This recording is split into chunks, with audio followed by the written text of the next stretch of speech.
If you'd like to download my free ebook that will teach you how to have an awesome, enviable, and paying career in the game industry, just sign up for my newsletter in the description below or in the card up above. Thanks! Today, I'm going to show you how to get some awesome sound design from a cello, and I'm even going to use some dental floss to get the job done. Alright, so what I'm going to be using here is the Audio-Technica Pro 37. This is just a simple, small diaphragm condenser mic. You can use anything you want. I like small diaphragm condensers because they're really versatile. So that's what I'm going to use for this video just because I'm up close. It's pretty versatile. It'll catch the high frequencies and lows pretty evenly. So it'll be a good choice. Let's get some dental floss action going. So this is just regular old floss. There's nothing special about it.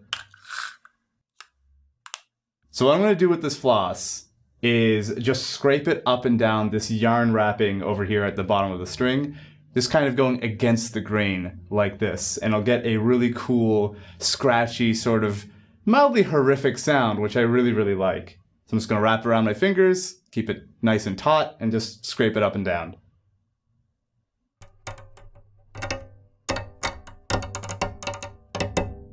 So here we are in Logic Pro X, and what I have here is just a small snippet of the cello being scraped with some dental floss. So I'm just going to play that for you now, completely raw, and then I'll show you a few things I like to do with this sort of effect.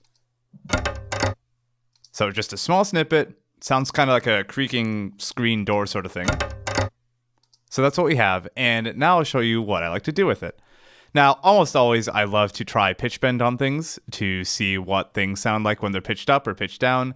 In this case, I'm just using the Wave Sound Shifter Pitch, the basic wave pitch shifting plugin that you can use any equivalent that you want that comes with any DAW. So I'm just pitching this all the way down. In this case, it's pitching it down an entire octave. So let's just hear it with the pitch shifting. So this is the same sound, just pitch shifted down an octave. Okay, so that's nothing special. It's exactly what you thought it would sound like, probably.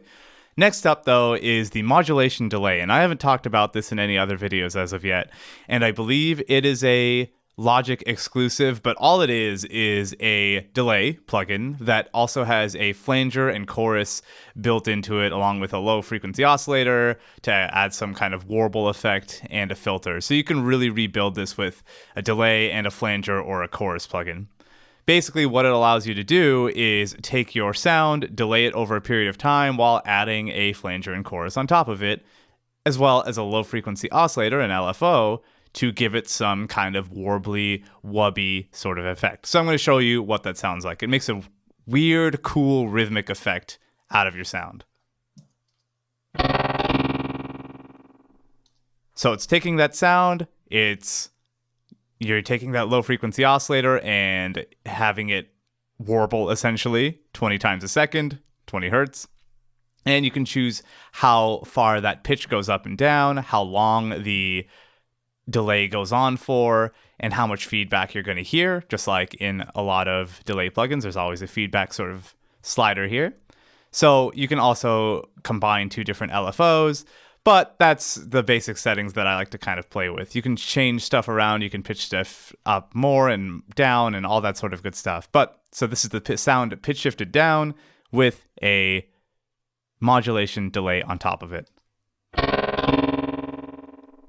So it starts to sound a little sci-fi, which is actually pretty cool. And lastly, I'm going to throw some reverb on here. And this is my favorite reverb. You've all seen me talk about this before. Audio Damage EOS, however you say it. It's really great. It's a really dark sounding reverb. So I'm just going to turn this up just a bit so you can hear what that sounds like. And we'll play it with all three of these effects on at once.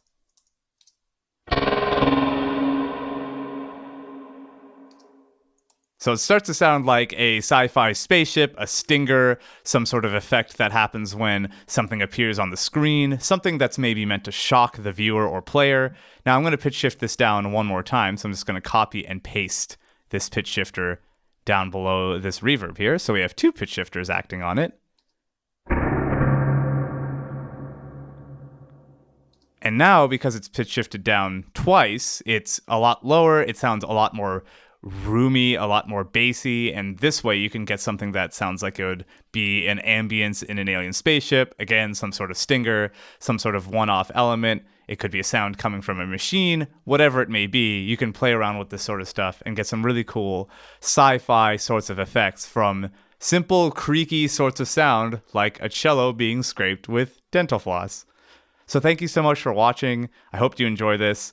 And if you liked it, of course, like the video, give that thumbs up, subscribe, because I make a video every single week for you guys so that you can learn how to make cool sound and music for games and also work in the game industry. And for those of you who want to get paid for your work in the game industry, sign up for my newsletter. That's where I give out tons of free content that teaches people how to work in the game industry full-time, get paid well, and have awesome work and having a great time while doing it. So thanks so much, and I'll see you in the next video.